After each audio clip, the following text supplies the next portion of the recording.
जब आपसे पूछा जाता है कि दो पॉइंट दिया गया है P और Q, जिसका कि कुछ कोऑर्डिनेट है x1 और y1 हम ले लेते हैं और x2 y2 ले लेते हैं, तो कहता है इसका मिड पॉइंट निकालो। तो मिड पॉइंट मान लिया कि x, y है, तो आप लोग सिंपली क्या करते हैं, x कोऑर्डिनेट निकालने के लिए आप निकालते हैं x1 प्लस x2 बाई 2 और y कोऑर्डिनेट निकालने के लिए आप निकालते हैं y1 प्लस y2 बाई 2।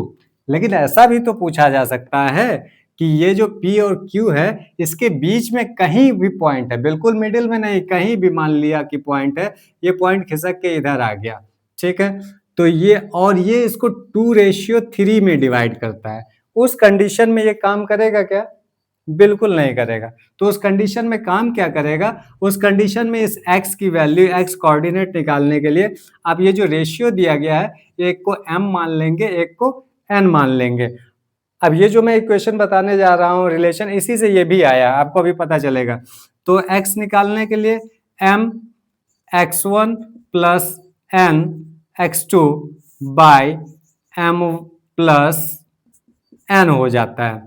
अब देखिए इससे ये कैसे आया है, यहाँ m की वैल्यू चूंकि मिड में होता है, मिड पॉइंट होता है, तो रेशियो 1:1 होता है, तो m की जगह 1 रख देंगे, n की जगह 1 रख देंगे, x से मल्टीप्लीकेशन में कोई फर्क नहीं पड़ेगा, तो सीधे हमने x1 प्लस x2। अब ये 2 कहाँ से आया? 1 प्लस 1 2। ओके, इसी तरह y कोऑर्डिनेट निकालने के लिए m y1 plus n y2 by m plus n ले लेते हैं। अब आपको इस फॉर्मूला का यूज करके बताना है कि एक आपका ये पॉइंट दिया गया है, P और Q ही ले लेते हैं, ये 0,5 है और ये 5,0 है। एक पॉइंट x, y आपको फाइंड करना है जो इसको 1:3 में डिवाइड करता है।